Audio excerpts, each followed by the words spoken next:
ಗುರುಭ್ಯೋ ನಮಃ ಹರಿ ಓಂ. ನನ್ನೆಲ್ಲ ಆತ್ಮೀಯರಿಗೆ ಭಕ್ತಿಪೂರ್ವಕ ನಮಸ್ಕಾರಗಳು. ಎಲ್ಲರೂ ಕ್ಷೇಮವಾಗಿದ್ದೀರಾ ಅಂತೇಳಿ ಭಾವಿಸುತ್ತೇನೆ. ತುಲಾರಾಶಿಯವರಿಗೆ ಪರಭಾನಾಮ ಸಂವತ್ಸರ ಲಾಭವನ್ನು ತಂದುಕೊಡ್ತಾ ಇದೆಯಾ? ವಿಶ್ವಾಸನಾಮ ಸಂವತ್ಸರದಲ್ಲಿ ಎಲ್ಲ ರೀತಿಯ ಅಭಿವೃದ್ಧಿಯನ್ನ, ಜೀವನದಲ್ಲಿ ದೊಡ್ಡ ಮೈಲುಗಲ್ಲಲ್ಲಿ ಇರತಕ್ಕಂಥ ದೊಡ್ಡ ಹೆಜ್ಜೆಯನ್ನ, ಬದಲಾವಣೆಯನ್ನ, ಒಳ್ಳೆ ಕೀರ್ತಿಯನ್ನ ನೀವು ಸಂಪಾದನೆ ಮಾಡಿದ್ರಿ. ಈ ವರ್ಷವೂ ಕೂಡ ಅಷ್ಟೇ ಲಾಭ ಕೀರ್ತಿ ಅಪೇಕ್ಷೆ ಮಾಡ್ತಾ ಇದ್ದವರಿಗೆ ದೊಡ್ಡ ಆಘಾತ ಕಾದಿದೆ. ಹಾಗಾದ್ರೆ ಈ ವರ್ಷ ಚೆನ್ನಾಗಿಲ್ವಾ ತುಲಾರಾಶಿಯವರಿಗೆ ಅಂತ ನೀವೇನಾರ ಕೇಳಿದ್ರೆ ಖಂಡಿತವಾಗಿಯೂ ಚೆನ್ನಾಗಿದೆ. ಆದರೆ ಕೆಲವೊಂದು ವಿಚಾರದಲ್ಲಿ ಸ್ವಲ್ಪ ಸಂಕಷ್ಟಗಳು, ಪರೀಕ್ಷೆಯ ವರ್ಷವಾಗಿರುತ್ತೆ. ಎಷ್ಟು ನೀವು ಕಷ್ಟಪಟ್ಟು ಇಷ್ಟಪಟ್ಟು ಕೆಲಸ ಕಾರ್ಯಗಳನ್ನು ಮಾಡ್ತಾ ಹೋಗ್ತಿರೋ ಅಷ್ಟು ಲಾಭವನ್ನು ನೋಡ್ತೀರಾ. ಸ್ವಲ್ಪ ಮಟ್ಟಿಗೆ ಮೈ ಮರೆತರು ಕೆಲಸ ನಡೀತಾ ಇರುತ್ತೆ, ನನಗೆ ಆರಾಮಾಗಿ ಬ್ಯಾಲೆನ್ಸ್ ಮಾಡ್ಕೊಳ್ತೀನಿ, ಈ ಥರ ಮನಸ್ಥಿತಿಯಲ್ಲಿದ್ದರೆ ಖಂಡಿತ ಲಾಭ ನೋಡೋದಕ್ಕೆ ಈ ವರ್ಷ ಸಾಧ್ಯವೇ ಆಗೋದಿಲ್ಲ. ಸಂಕಷ್ಟದಿಂದಲೇ ಸಂಪೂರ್ಣ ವರ್ಷ ಕೂಡಿರತಕ್ಕಂಥದ್ದು ಆಗ್ಬಿಡುತ್ತೆ. ಇನ್ನು ಈ ವರ್ಷ ತುಲಾರಾಶಿಯವರಿಗೆ ಯಾವ ರೀತಿ ಆದಾಯ ವ್ಯಯ ಸುಖ ದುಃಖ ಇದೆ ಅಂತ ನೋಡೋದಾದರೆ ಈ ವರ್ಷ ನಿಮಗೆ 5ರಷ್ಟು ಆದಾಯ ಇರತಕ್ಕಂಥದ್ದು, ಆದರೆ ಖರ್ಚು 14ರಷ್ಟು ಇರತಕ್ಕಂಥದ್ದು. ಎಲ್ಲಿ? 5ಲ್ಲಿ 14. ಆದಾಯಕ್ಕಿಂತ ಹತ್ತತ್ರ 3 ಪಟ್ಟಷ್ಟು ಖರ್ಚು ಜಾಸ್ತಿ ಇದೆ. ಸ್ವಲ್ಪ ಫಿನಾನ್ಷಿಯಲಿ ಬ್ಲಾಕ್ ಆಗತಕ್ಕಂತಹ, ಫಿನಾನ್ಷಿಯಲಿ ಸ್ವಲ್ಪ ಸಿಕ್ಕಿ ಹಾಕಿಕೊಳ್ಳತಕ್ಕಂತಹ ಸನ್ನಿವೇಶಗಳು ಬಂದ್ಬಿಡುತ್ತೆ ತುಲಾರಾಶಿಯವರಿಗೆ ಈ ವರ್ಷ. ಹಣಕಾಸಿನ ಸಮಸ್ಯೆಗಳು, ಸಾಲ ಮಾಡತಕ್ಕಂಥ ಸಂದರ್ಭ, ಹಣಕಾಸಿನ ವಿಚಾರದಿಂದ ಮನೆಯಲ್ಲಿ ಅಶಾಂತಿ ನಿಮ್ಮನ್ನು ಜಾಸ್ತಿ ಬಾಧಿಸುತ್ತೆ. ಸ್ವಲ್ಪ ಹಣಕಾಸಿನ ವಿಚಾರದಲ್ಲಿ ಗಮನವಿಟ್ಟು ದುಂದು ವೆಚ್ಚವನ್ನು ಮಾಡದೆ ಯಾವುದಕ್ಕೆ ಎಷ್ಟು ಖರ್ಚನ್ನು ಮಾಡಬೇಕು, ಇಲ್ಲಿ ಸೇವಿಂಗ್ಸ್ಗಳು ಮಾಡಬೇಕು ಅದನ್ನು ಯೋಚನೆ ಮಾಡಿ ಮಾಡುವಂತರಾಗಿ. ಇಲ್ಲದಿದ್ದರೆ ಫಿನಾನ್ಷಿಯಲಿ ವರ್ಷ ತುಂಬ ಹೊಡೆತವನ್ನು ನೀವು ಪಡೆದುಕೊಳ್ಬೇಕಾಗತ್ತೆ. ಇನ್ನು ಆರೋಗ್ಯ ಅನಾರೋಗ್ಯ ಯಾವ ರೀತಿ ಅಂತ ನೋಡೋದಾಗಿದ್ರೆ ಆರೋಗ್ಯ 4, ಅನಾರೋಗ್ಯ 5. ಅಂದರೆ ಆರೋಗ್ಯವು ಕೂಡ ಈ ವರ್ಷ ಅಷ್ಟು ನಿಮಗೆ ಚೆನ್ನಾಗಿರೋದಿಲ್ಲ. ಅನಾರೋಗ್ಯದ ಸಮಸ್ಯೆಗಳು ಕಾಡಿಸುವಂತಾಗತ್ತೆ. ಸಡನ್ಲಿ ಆರೋಗ್ಯದಲ್ಲಿ ತುಂಬ ಏರುಪೇರು ಆಗತಕ್ಕಂಥದ್ದು, ದೇಹವೇ ಸಹಾಯ ಮಾಡದೆ ಕೆಲಸ ಕಾರ್ಯಗಳಲ್ಲಿ ವಿಳಂಬವಾಗತಕ್ಕಂಥ ಸನ್ನಿವೇಶಗಳು ಕೂಡ ಬರುತ್ತೆ. ಸ್ವಲ್ಪ ಆರೋಗ್ಯದ ಮೇಲೆ ತುಲಾರಾಶಿಯವರು ಸ್ವಲ್ಪ ಫೋಕಸ್ ಮಾಡಿ, ಸರಿಯಾದ ಟೈಮಿಗೆ ಊಟ ತಿಂಡಿಯನ್ನು ಮಾಡ್ಕೊಳ್ಳೋ ಮುಖಾಂತರ, ಅತಿಯಾದ ಚಿಂತೆಯನ್ನು ಮಾಡದೆ, ಅತಿಯಾದ ಸ್ಟ್ರೆಸ್ನ ತೆಗೆದುಕೊಳ್ಳದೆ ಆರೋಗ್ಯವನ್ನು ಸ್ವಲ್ಪ ಫೋಕಸ್ ಮಾಡಿ, ಆವಾಗ ಕೆಲಸ ಕಾರ್ಯದಲ್ಲೂ ಅಭಿವೃದ್ಧಿನ ಕಾಣುವಂಥರಾಗ್ತೀರಾ. ಆರೋಗ್ಯವು ಕೂಡ ಸುಧಾರಿಸ್ಕೊಳ್ತಕ್ಕಂಥದ್ದಾಗತ್ತೆ. ಇನ್ನು ಸುಖ ದುಃಖಗಳು ಹೇಗಿದೆ ತುಲಾರಾಶಿಯವರಿಗೆ ಅಂತ ನೋಡೋದಾದರೆ ಸುಖ 6, ದುಃಖ 3. ಸ್ವಲ್ಪ ಕೆಲಸ ಕಾರ್ಯಗಳಲ್ಲಿ ಒತ್ತಡವ ಇದ್ದರೂ ಕೂಡ ಇನ್ನೊಂದು ಹೆಸರು ಸಂಪಾದನೆ ಮಾಡ್ತಾ ಇದ್ದೀನಿ ಅಂಥೇಳಿ ಸುಖದಿಂದ ಇರತಕ್ಕಂಥದ್ದಾದರೆ ಬೇಕಿದ್ದನ್ನೆಲ್ಲ ಕೆಲಸ ಕಾರ್ಯಗಳಲ್ಲೂ ಪರೀಕ್ಷೆಗಳು ನಿಮ್ಮನ್ನು ಯಥೇಚ್ಛವಾಗಿ ಬಾಧಿಸುವಂತಾಗುತ್ತೆ. ಹಾಗಾಗಿ ಸ್ವಲ್ಪ ಕೆಲಸ ಕಾರ್ಯದ ಮೇಲೆ ಇಂದಿನ ವರ್ಷಕ್ಕೆ ಹೋಲಿಸ್ಕೊಂಡ್ರೆ ಈ ವರ್ಷ ಜಾಸ್ತಿ ಸಮಯವನ್ನು ಕೊಡುವಂತರಾಗಿ, ಫೋಕಸ್ ಆನ್ ವರ್ಕ್, ಕೆಲಸ ಕಾರ್ಯಗಳನ್ನು ತುಂಬ ಶ್ರದ್ಧೆಯಿಂದ ತುಂಬ ಶ್ರಮಪಟ್ಟು ಮಾಡುವಂತರಾಗತಕ್ಕಂಥರಾಗಬೇಕು ಈ ವರ್ಷ. ಇಂದಿನ ವರ್ಷಕ್ಕೆ ಹೋಲಿಸ್ಕೊಂಡ್ರೆ ಎಲ್ಲ ವಿಚಾರದಲ್ಲೂ 1ಕ್ಕೆ 2 ಪಟ್ಟಷ್ಟು ಶ್ರಮ ಕೊಟ್ಟು ಕೆಲಸ ಮಾಡಿದರೆ ಮಾತ್ರ ಈ ವರ್ಷ ಸುಂದರದ ವರ್ಷ, ಲಾಭದಾಯಕ ವರ್ಷ, ಅದೃಷ್ಟದ ವರ್ಷ. ಇಲ್ಲದಿದ್ದರೆ ಸಂಕಷ್ಟ, ವ್ಯಾಜ್ಯ, ನಿಷ್ಠೂರ, ಹಣಕಾಸಿನ ಸಮಸ್ಯೆ ಇಷ್ಟು ಕೂಡ ನಿಮ್ಮನ್ನು ಬಾಧಿಸುವಂತಾಗುತ್ತೆ. ಸ್ವಲ್ಪ ಮಟ್ಟಿಗೆ ಜಾಗ್ರತೆ ಇದ್ದಿರಿ. ಮಿಥುನ ರಾಶಿಯಲ್ಲಿ ಗುರು ಸ್ಥಿತನಾಗಿದ್ದಾಗ ನಾನಾ ರೀತಿಯ ಲಾಭವನ್ನು ತುಲಾರಾಶಿಯಲ್ಲಿ ಪಡೆದುಕೊಳ್ತೀರಿ. ಜೂನ್ 6ನೇ ತಾರೀಕುವರೆಗೂ ಖಂಡಿತ ಎಲ್ಲ ವಿಚಾರದಲ್ಲೂ ಒಳ್ಳೆ ಲಾಭವಿದೆ. ಕೃಷಿಯ ವಿಚಾರದಲ್ಲಿ ಉತ್ತಮ ಲಾಭವನ್ನು ನೋಡುವಂತರಾಗ್ತೀರಾ. ಹೊಸ ಕೆಲಸ ಕಾರ್ಯವನ್ನು ಪ್ರಾರಂಭಿಸಿ ಉತ್ತಮ ಹೆಸರನ್ನು, ಉತ್ತಮ ಕೀರ್ತಿಯನ್ನು ಸಂಪಾದನೆ ಮಾಡುವಂತರಾಗ್ತೀರಾ. ಕುಟುಂಬದಲ್ಲಿರತಕ್ಕಂಥ ಕೌಟುಂಬಿಕ ಭಿನ್ನಾಭಿಪ್ರಾಯಗಳು ದೂರವಾಗುತ್ತೆ. ಕುಟುಂಬದಲ್ಲಿ ಶಾಂತಿಯಾಗೂ ನೆಮ್ಮದಿ ನೆಲೆಸ್ತಕ್ಕಂಥದ್ದಾಗತಕ್ಕಂಥದ್ದು. ಅನಿರೀಕ್ಷಿತವಾಗಿ ಬರತಕ್ಕಂಥ ಹಣಕಾಸಿನ ಅರಿವು ನಿಮ್ಮ ಜೀವನದಲ್ಲಿರತಕ್ಕಂಥ ಒಂದಷ್ಟು ಸಾಲಬಾಧಗಳನ್ನು ತೀರಿಸಿಕೊಂಡು ಉಸಿರಾಡತಕ್ಕಂಥ ಸನ್ನಿವೇಶವನ್ನು ತಂದುಕೊಡುತ್ತೆ. ಅಂದರೆ ನಿರೀಕ್ಷಿತ, ಅಂದ್ಕೊಂಡಿರೋದಿಲ್ಲ, ಈ ವಿಚಾರವಾಗಿ ಹಣವನ್ನು ಗಳಿಸ್ತೇನೆ, ಈ ವಿಚಾರವಾಗಿ ಆದಾಯ ಸಂಧಾನವಾಗತ್ತೆ. ನಿಮ್ಮ ಅಪೇಕ್ಷೆನ ಇಟ್ಕೊಂಡಿರೋದಿಲ್ಲ ಜೀವನದಲ್ಲಿ, ಅನಿರೀಕ್ಷಿತ ಬರತಕ್ಕಂಥ ಹಣದಿಂದ, ಆ ಹಣದ ಸಹಾಯದಿಂದ ಹಿಂದೆ ಇರತಕ್ಕಂಥ ಒಂದಷ್ಟು ಸಾಲ ಬಾಧೆಗಳು ಅಥವಾ ಕಮಿಟ್ಮೆಂಟ್ಗಳನ್ನು ತೀರಿಸ್ಕೊಳ್ಳುವಂತರಾಗ್ತೀರಾ. ಕೆಲಸದ ಕ್ಷೇತ್ರದಲ್ಲಿ ಉತ್ತಮ ಹೆಸರು ನಿಮಗೆ ಲಭಿಸತಕ್ಕಂಥದ್ದು.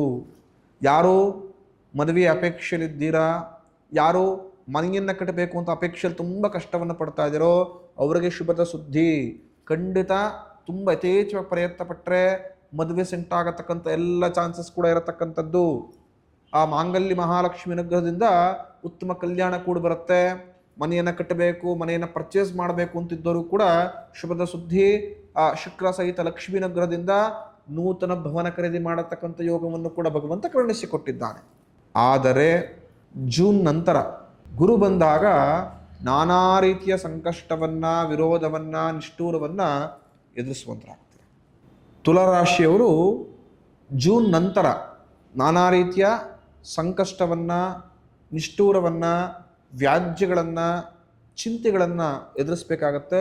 ಸ್ವಲ್ಪ ಮಟ್ಟಿಗೆ ಜಾಗೃತವಾಗಿರಿ. ಕಟಕ ರಾಶಿಗೆ ಗುರು ಬಂದಾಗ ತುಲಾರಾಶಿಯಲ್ಲಿರ್ತಕ್ಕಂಥವ್ರಿಗೆ ನಾನಾ ರೀತಿಯ ಸಂಕಷ್ಟ ಕಾಡಿಸತಕ್ಕಂಥದ್ದು, ಮನಸ್ಸಿಗೆ ಅತೀಯವಾದ ಚಿಂತೆ, ಕೆಲಸದಲ್ಲಿ ಫೋಕಸ್ ಆಗಿ ಕೆಲಸ ಮಾಡತಕ್ಕಂಥದ್ದಾಗದೇ ಇರತಕ್ಕಂಥದ್ದು, ನಾನಾ ರೀತಿಯ ಕಾರಣಗಳಿಂದ ಕೆಲಸ ಕಾರ್ಯಗಳು ಡಿಲೇ ಆಗತಕ್ಕಂಥ ಚಾನ್ಸಸ್ ಜಾಸ್ತಿ ಇರುತ್ತೆ. ಮನೆಯಲ್ಲಿ ಸಣ್ಣ ಪುಟ್ಟ ವಿಚಾರಕ್ಕೂ ದೊಡ್ಡ ಘರ್ಷಣೆ, ಜಗಳ, ಕುಟುಂಬದಲ್ಲಿರತಕ್ಕಂಥ ಅನ್ಯೋನ್ಯತೆಗಳನ್ನು ದೂರ ಮಾಡುತ್ತೆ. ಜನರೊಂದಿಗೆ ಸ್ವಲ್ಪ ಮಟ್ಟಿನ ವಿರೋಧವನ್ನು ಕಾಣುವಂತರಾಗ್ತೀರಾ. ಮಾಡತಕ್ಕಂತಹ ವ್ಯಾಪಾರ, ವ್ಯವಹಾರ, ಉದ್ಯೋಗದಲ್ಲಿ ನಷ್ಟ ಕೂಡ ನೋಡುವಂತರಾಗ್ತೀರಾ. ದುಂದು ವೆಚ್ಚಗಳು, ಅಧಿಕವಾಗಿ ಆಗತಕ್ಕಂಥ ಖರ್ಚುಗಳಿಂದ ಸಾಲದ ಸುಳಿಯಲ್ಲಿ ಅಥವಾ ಹಣಕಾಸಿನ ವಿಚಾರದಲ್ಲಿ ಮುಂಗಟ್ಟುಗಳನ್ನು ಎದುರಿಸ್ತಕ್ಕಂಥದ್ದಾಗತ್ತೆ. ತಿಂಗಳಿಗಿರತಕ್ಕಂಥ ಕಮಿಟ್ಮೆಂಟ್ ಮುಗಿಸಿದ್ರೆ ಸಾಕಪ್ಪ ಎಂಬ ಮನಸ್ಥಿತಿಗೆ ಬರುವಂತರಾಗ್ತೀರಾ. ನಿಮ್ಮೆಲ್ಲ ಕೆಲಸ ಕಾರ್ಯಗಳಲ್ಲಿ ಸ್ವಲ್ಪ ಮಟ್ಟಿಗೆ ವಿಳಂಬಗಳು, ಅಡೆತಡೆಗಳು ಹಾಗೂ ನಿಮ್ಮ ವೈಯಕ್ತಿಕ ಜೀವನದಲ್ಲೂ ಕೂಡ ನಿಮಗೆ ನೀವೇ ಮಾಡತಕ್ಕಂಥ ಕೆಲಸದಲ್ಲಿ ಸ್ಯಾಟಿಸ್ಫ್ಯಾಕ್ಷನ್ ಆಗದೆ ಮುಜುಗರಕ್ಕೆ ಒಳಗಾಗತಕ್ಕಂಥ ಸನ್ನಿವೇಶಗಳು, ಈ ಥರ ನಾನಾ ರೀತಿಯ ಸಂಕಷ್ಟವನ್ನು ಜೂನ್ ನಂತರ ತುಲಾರಾಶಿಯವರು ಎದುರಿಸುವಂತರಾಗ್ತೀರಾ. ಈ ವರ್ಷ ಹಾರ್ಡ್ ವರ್ಕ್ ತುಂಬ ಇಂಪಾರ್ಟೆಂಟ್ ಇದೆ ನಿಮಗೆ. ಲಾಸ್ಟ್ ಇಯರ್ ಏನೋ ಸ್ಮಾರ್ಟ್ ವರ್ಕ್ ಮಾಡ್ಕೊಂಡ್ಬಿಟ್ಟು ಎಲ್ಲ ರೀತಿಯ ಲಾಭವನ್ನು ಪಡೆದುಕೊಂಡ್ಬಿಟ್ರಿ. ಈ ವರ್ಷ ಸ್ಮಾರ್ಟ್ ವರ್ಕ್ ಜೊತೆಗೆ ಹಾರ್ಡ್ ವರ್ಕ್ ಕೂಡ ಆ್ಯಡ್ ಆದರೆ ನಿಮಗೆ ಸಕ್ಸಸ್ ಸಿಗತಕ್ಕಂಥದ್ದು. ಇಲ್ಲದಿದ್ದರೆ ಸಿಗಬೇಕಾಗಿದ್ದ ಸಕ್ಸಸ್ ಸಿಗದೆ ವ್ಯಾಜ್ಯದಿಂದ ಒದ್ದಾಡತಕ್ಕಂಥ ಪರಿಸ್ಥಿತಿಗೆ ಬಂದ್ಬಿಡ್ತೀವಿ. ಹಾಗೆಯೇ ಶನೇಶ್ವರ 6ನೇ ಸ್ಥಾನದಲ್ಲಿ ಸ್ಥಿತನಾಗಿರ್ತಕ್ಕಂಥದ್ದು ಲಾಭವನ್ನು ತಂದುಕೊಡುತ್ತೆ. ನೋಡಿ ಎಷ್ಟು ಚೆನ್ನಾಗಿದೆ. ತುಂಬ ಜನ ತಪ್ಪು ತಿಳ್ಕೊಂಬಿಟ್ಟಿದ್ದೀರ. ಶನೇಶ್ವರ ಅಂದರೆ ನಷ್ಟ, ಶನೇಶ್ವರ ಅಂದರೆ ಪಾಪಗ್ರಹ, ಶನೇಶ್ವರ ಅಂದರೆ ಬರೀ ಪರೀಕ್ಷೆಯನ್ನೇ ಜೀವನದಲ್ಲಿ ಕೊಡತಕ್ಕಂಥದ್ದು, ಲಾಭವನ್ನೇ ಕೊಡೋದಿಲ್ಲ ಅಂತ ಒಂದು ತಿಳಿದಿರಲಿ. ಶನೇಶ್ವರ ಜಾತಕದಲ್ಲಿ ತುಂಬ ಚೆನ್ನಾಗಿರತಕ್ಕಂಥ ಮನೆಯಲ್ಲಿದ್ದರೆ 3, 6, 9 ಈ ಥರ ಹೇಳ್ತಾ ಹೋಗ್ತೀವಿ. ಲಾಭದಾಯಕ ಸ್ಥಾನದಲ್ಲಿದ್ದರೆ ಎಲ್ಲ ರೀತಿಯ ಅಭಿವೃದ್ಧಿಯನ್ನು ಈ ಸಮಯದಲ್ಲಿ ಹೊಂದುವಂತರಾಗ್ತೀರಾ. 7.5 ಸಮಯದಲ್ಲಿ ಖಂಡಿತ ನಿಷ್ಠೂರ, ಜಗಳ, ಪರೀಕ್ಷೆಗಳು ಇದ್ದಿದ್ದೆ. ಆದರೆ ಜನ್ಮಜಾತಕದಲ್ಲಿ ಶನೇಶ್ವರ ಉಚ್ಚ ಸ್ಥಾನದಲ್ಲಿದ್ದರು, ಲಾಭದಾಯಕ ಸ್ಥಾನದಲ್ಲಿದ್ದರೆ 7.5 ಸಮಯದಲ್ಲೇ ಎಲ್ಲ ರೀತಿ ಇಷ್ಟೈಶ್ವರ್ಯಗಳನ್ನು ಪಡೆದುಕೊಂಡ್ಬಿಡ್ತೀರಾ. ಶನೇಶ್ವರ ಜುಕ್ಲಾಕೆ ಮಿರರ್ ಅಂತ ಹೇಳ್ತೀನಿ ನಾನು. ಅವನು ಕನ್ನಡಿಯ ಕಾಣ್ತಾನೆ ನಮಗೆ. ಇಂದಿನ ಜನ್ಮದಲ್ಲಿ ಮಾಡತಕ್ಕಂಥ ಎಲ್ಲ ಕರ್ಮವನ್ನು ಕೊಡ್ತಾ ಬರ್ತಾನೆ. ಈ ಜನ್ಮದಲ್ಲಿ ಮಾಡತಕ್ಕಂಥ ಎಲ್ಲ ತಪ್ಪುಗಳನ್ನು ತಿದ್ತಾ ಬರ್ತಾ ನಿಮ್ಮವ್ರು ಯಾರು ನಿಮ್ಮನ್ನು ಸಂಕಷ್ಟಕ್ಕೆ ಈಡು ಮಾಡಿಕೊಡ್ತಾರೆ, ಯಾರು ಕಷ್ಟದ ಸಮಯದಲ್ಲಿ ಕೇಳಿದು ಎತ್ಕೊಂಡ್ಬರ್ತಾರೆ ಅಂತೆಲ್ಲ ತಿಳಿಸ್ಕೊಡ್ತೀನಿ. ಪ್ರತಿಯೊಂದು ಶನೇಶ್ವರ ಬಂದಾಗ ಇದನ್ನು ನಾನು ಒತ್ತಿ ಹೇಳ್ತಾ ಇರ್ತೀನಿ. ಶನೇಶ್ವರನು ತುಂಬ ಜನ ತಪ್ಪು ತಿಳ್ಕೊಂಡ್ಬಿಟ್ಟಿದ್ದೀವಿ. ಆತ ಕೊಡತಕ್ಕಂಥ ಫಲಗಳು ಉದ್ದೇಶ ಇದು. ಆತ ಪಾಪಗ್ರಹ ಅಲ್ಲ. ನವಗ್ರಹದಲ್ಲಿ ಯಾವುದೂ ಕೂಡ ಪಾಪಗ್ರಹಗಳಲ್ಲ, ಯಾವುದು ಕೂಡ ಶುಭಗ್ರಹಗಳಲ್ಲ. ಜನ್ಮಜಾತಕದಲ್ಲಿ ಗುರುನೇ ನೀಚನಾಗ್ಬಿಟ್ಟಿದ್ರೆ ಆರೋಗ್ಯದ ಸಮಸ್ಯೆ ಎಷ್ಟು ಯಥೇಚ್ಛವಾಗಿ ಕೊಡ್ತಾನೆ ಗೊತ್ತಾ.